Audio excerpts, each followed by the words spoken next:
Madame, monsieur, bonsoir. Merci d'être au rendez-vous de ce 19h. Top départ pour la nouvelle année scolaire 2022-2023. Près de 112 000 élèves ont repris le chemin des établissements dès ce matin. Nous avons sillonné plusieurs régions de l'île pour faire état de ce premier jour d'école. Que retenir de cette rentrée? Quelle impression? Nous en parlerons avec Aïda Ratoumani, coprésident de la FCPE. Nous parlerons aussi de ce stage pour les volontaires du RSMA. Une cérémonie de présentation au drapeau s'est tenue comme c'est le cas traditionnellement. Des stagiaires qui pourront s'orienter d'ores et déjà vers les métiers pour lesquels ils viennent de suivre une formation. Et on commence notre tour d'horizon de la rentrée scolaire avec l'école maternelle de Cavani Sud. 663 élèves sont concernés pour une moyenne de 31 élèves par classe. Les enseignants ont dû se préparer en avance pour mieux les accueillir. Sur place, Marie Sabina, Jaïdi Maolida, Miss Baudine Bakar et Abderrahmane Saïd. Ce matin, ce sont les tout petits, beaux et rayonnants qui se présentent en salle de classe. Anxieux ou bien tristes, ce n'est pas le cas de leurs parents, ravis que ces derniers soient scolarisés. Tout s'est très bien passé par la grâce de Dieu. Nos enfants ont été acceptés à l'école, tout était parfait et les choses se sont faites en temps et en heure. Tout ça par la grâce de Dieu.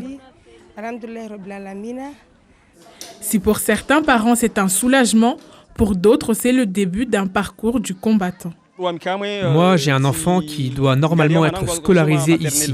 Il va en CP. Je suis allé à Cavani Sud 1. Il n'y est pas inscrit.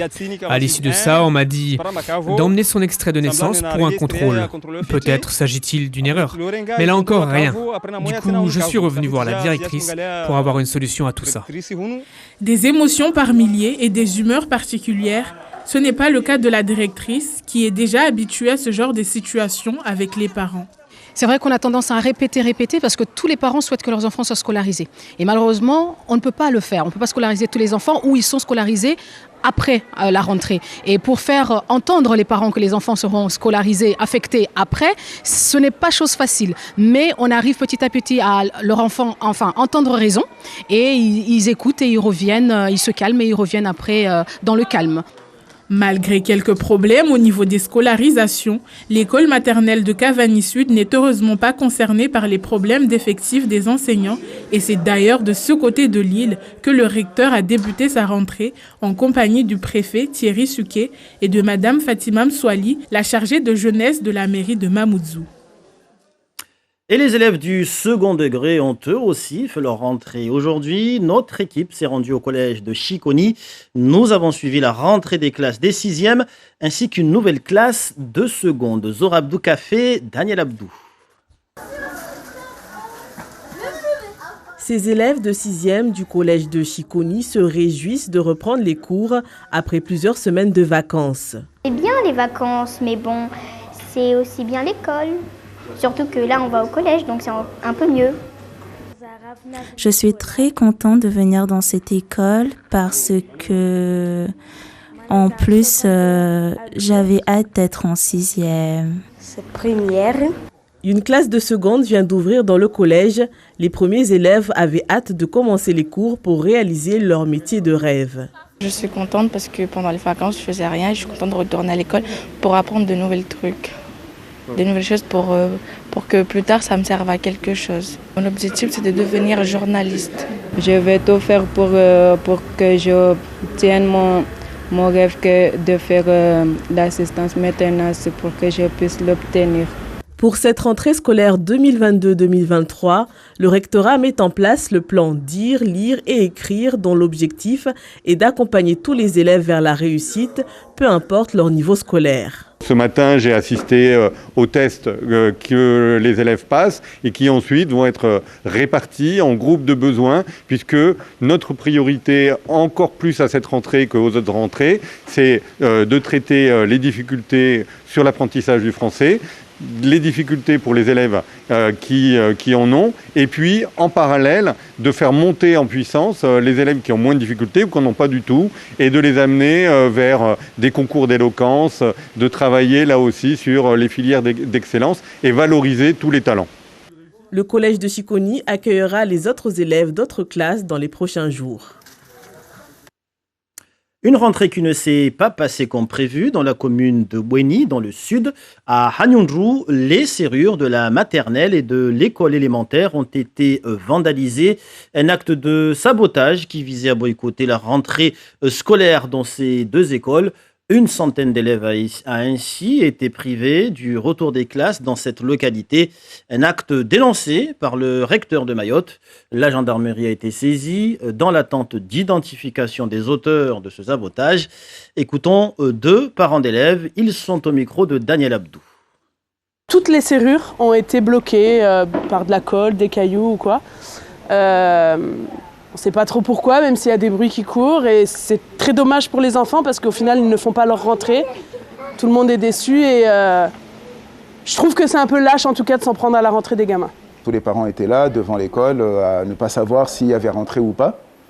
Et au final, comme on n'avait toujours pas de solution, tous les parents sont rentrés.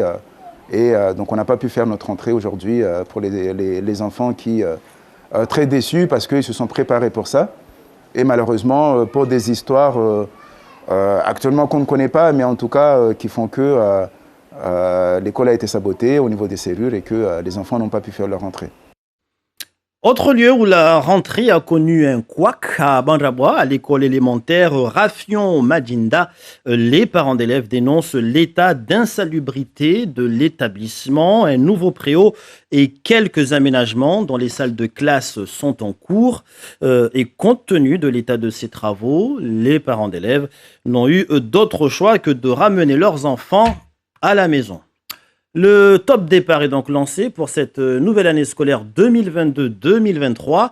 Mais alors, combien d'élèves et d'enseignants ont repris le chemin de l'école ? Voyons de plus près les principaux chiffres de cette rentrée des classes avec Zora Abdoukafé.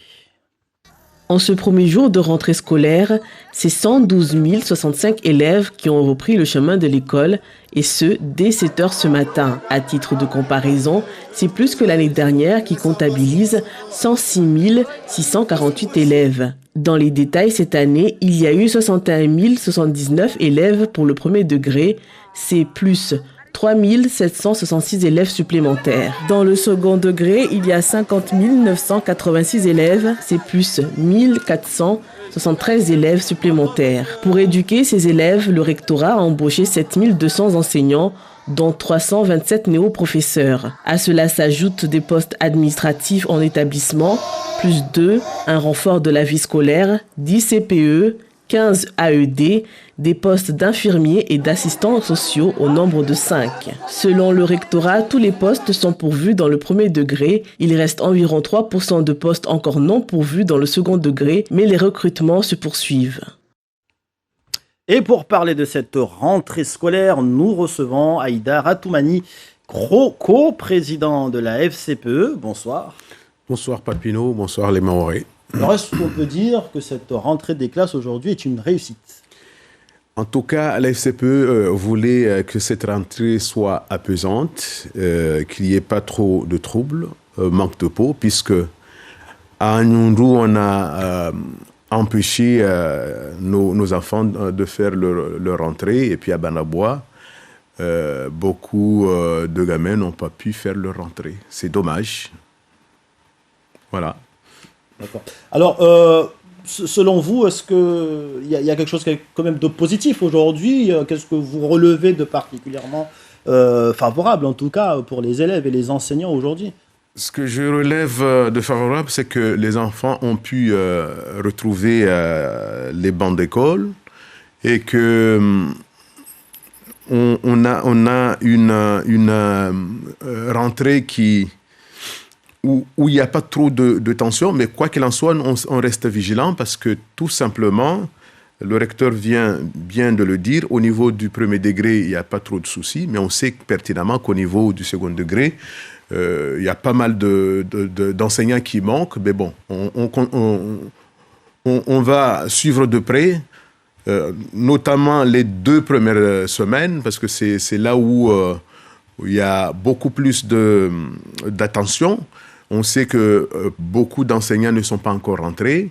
On demande également que dans les établissements où on dépasse les 2000 élèves, qu'il y ait beaucoup plus de bienveillance pour augmenter en chiffres le nombre d'adultes, notamment les adjoints supplémentaires, les CPE supplémentaires, des AED supplémentaires, parce qu'on estime que si on conserve les mêmes nombres que les années passées, c'est qu'on n'a pas tenu à améliorer l'accueil de nos enfants. Et on sait que là où il y a plus de regroupement des gamins, c'est toujours source de tension, c'est toujours source de problèmes. Donc on demande au recteur d'accroître encore plus le personnel, non enseignant quand il le faut, enseignant quand il le faut également. Alors il était question également de doléances de votre FCPE, mais aussi de votre déclaration liminaire. Hier, vous avez envoyé un courrier à la presse où vous pointez un peu du doigt le manque d'échange avec notamment la délégation ministérielle qui était présente ces 3 derniers jours. C'est dommage parce que lorsqu'un ministre se déplace sur un territoire, le plus important, c'est de pouvoir se confronter à ceux qui sont sur le terrain. Et on a l'impression que le ministre de l'Intérieur ne voulait pas rencontrer à la fois les syndicalistes, mais aussi la société civile. Il voulait que sa visite au lycée de Tsararano soit une visite de vacances, mais pas de bol. La FCPE, partout où il y a nos enfants, on est présent. Donc, il voulait en fait que l'on ne rappelle pas un petit peu notre culture ou nos traditions, parce qu'on constate qu'à chaque rentrée, on a des chefs d'établissement qui viennent et qui privent nos habillements, alors qu'on sait pertinemment que le Kishali et les Salouva, ce sont nos habits traditionnels qui nous ont suivis depuis des années, et ce n'est pas à une rentrée ou d'une année à une autre qu'on va nous l'enlever. C'est pas possible. C'est pas possible. Nous dirons toujours non. Et nous aurons d'ailleurs l'occasion de revenir sur ces sujets dans d'autres actualités, dans d'autres éditions. Merci à vous, Haïder Atoumani, d'avoir accepté de répondre à nos questions. C'est moi qui vous remercie. Je vous le disais en titre, les dernières recrues du RSMA ont été présentées au drapeau suite à leur formation militaire initiale qu'ils ont reçu, un cheminement qui leur permet désormais de rejoindre leur cursus de formation métier dans les filières suivies, à retenir notamment la restauration et la préparation au concours de sous-officiers en gendarmerie. Nasma Adrachi, Daniel Abdou. Ces 60 stagiaires du RSMA se retrouvent à cette plage pour recevoir une décoration après 3 semaines de formation militaire. C'était dur, les 3 semaines qu'on a passées, parce que marcher au pas, c'est très compliqué de marcher au pas en groupe en fait, parce qu'il y en a qui sont au pas et il y en a d'autres qui n'y sont pas. Mais sinon, il faut avoir la cohésion et on a réussi, c'est ça l'essentiel au jour d'aujourd'hui. J'ai l'opportunité de passer mon concours de gendarme. Enfin, on va intégrer une classe préparatoire au concours de gendarme, c'est-à-dire le concours de sous-officier directement. Donc je me suis dit, je vais me lancer pour tenter ma chance. Je la vois toute tracée, c'est dans mes mains. Il faudrait juste que j'y tiens et que je me donne à fond. Si pour certains cette formation se finalise, pour d'autres elle débute. Le SMA, ça apporte un nouvel horizon. Le parcours scolaire en soi, il laisse trop de liberté. Le SMA, il apprend la discipline, à écouter les ordres et à suivre un parcours droit. Et voilà pourquoi j'ai choisi le SMA. Offrir une formation mais aussi un cadre strict, c'est ainsi que le RSMA accompagne les jeunes qui souhaitent intégrer le marché du travail. Comme tous les mois, entre 30 et 80 rentrent au régiment pour découvrir autre chose retrouver le chemin de la réussite avec un effort bien sûr sur eux-mêmes, mais ils se sentent plus forts. D'ailleurs, ils vont rejoindre dès demain leur compagnie pour apprendre un métier, pour passer leur permis de conduire. Ils sont logés au régiment, ils sont soldés et dans 6 à 10 mois, ils trouveront un métier pour 80% d'entre eux et donc une nouvelle vie qui commence bien. Face à l'échec scolaire et à la déscolarisation des jeunes, le RSMA offre à ses stagiaires l'opportunité de se réinsérer dans le monde du travail. Et nous vous en parlions depuis lundi, un centre de redressement militaire devrait être mis en place à Mayotte pour encadrer les plus jeunes délinquants. Une annonce du ministre de l'Intérieur en visite à Mayotte, dont se fait l'écho Olivier Véran, porte-parole du gouvernement. On l'écoute. Le ministre de l'Intérieur a fait état d'une proposition par ailleurs, qui était dans le programme du président de la République, s'agissant d'une coopération entre la protection judiciaire de la jeunesse et le ministère des Armées. Et je redis que cela a déjà été expérimenté avec succès l'année dernière. La presse, notamment la PQR, s'en était fait d'ailleurs un écho favorable. C'était le cas dans le Morbihan, avec une coopération qui permet d'installer par exemple des stages pour remettre un peu de rigueur, de discipline pour des jeunes qui sont extrêmement éloignés aujourd'hui des règles du vivre ensemble. Ça, c'est dans le programme présidentiel. Et donc, je pense que c'est ce que le ministre de l'Intérieur a souhaité évoquer. Pour le reste, la question que vous posez sur la rééducation et le redressement, vous lui poserez directement la question. Gérald Darmanin qui, hier soir, avant de quitter notre île, a dévoilé officiellement la plaque inaugurale de l'aéroport de Pamandzi, qui est maintenant baptisé officiellement et concrètement aéroport de Mayotte Marcel Henry. Une demande de longue date formulée par les élus locaux, mais aussi la population. Pour rappel, l'arrêté du 29 mars 2022 portait changement de dénomination de l'aéroport de Pamandzi. L'ancien sénateur de Mayotte qui nous a quittés il y a un an, c'était en août 2022. La cérémonie d'hier, elle, s'est déroulée en présence de conseillers départementaux et de la famille du sénateur Marcel Henry. Écoutons le fils de Marcel Henry, Jean-Luc Henry, ainsi que le ministre de l'Intérieur, Gérald Darmanin. Il s'exprime au micro d'Abderrahmane Saïd et Ibrahim Yahya. De la fierté évidemment, mais surtout beaucoup d'émotion.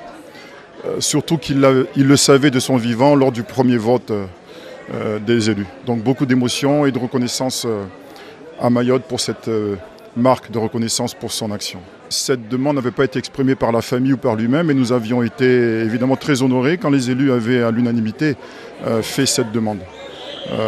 Donc on ne s'y attendait pas et c'était très touchant, très émouvant. Je suis très heureux avec Jean-François Carinco, avec le président du conseil départemental qui a eu l'idée avec l'ensemble des élus départementaux d'abord de baptiser cet aéroport du nom d'un grand Mahorais, d'un grand Français, Marcel Henry. On veut vraiment souligner ici vraiment notre attachement à la fois à ce personnage et à cet aéroport. C'est l'objet de cette inauguration. Ensuite, évidemment, quand on vient ici avec Jean-François, on vient pour appliquer et pour suivre les promesses du président de la République, cet engagement extrêmement fort qui est d'améliorer la desserte aéroportuaire de Mayotte, parce que c'est une desserte française qui va servir tout l'océan Indien, toute la France, et qui va permettre à Mayotte de se développer encore plus économiquement. Et puis ces images pour terminer, celles du ministre chargé des Outre-mer, Jean-François Carinco. Avant de retourner à Paris hier soir, il a pu signer le contrat de progrès au SMEAM. 4 postes d'ingénieurs supplémentaires seront créés pour soutenir le syndicat des eaux. L'établissement bénéficiera de 50 millions d'euros de l'État et 300 millions d'euros de financement supplémentaire à l'horizon 2026. Et c'est la fin de ce journal. Merci pour toute votre fidélité. La météo à suivre et juste après, on se retrouve pour l'édition en mahorais. Très belle soirée sur notre antenne et à demain, 19h.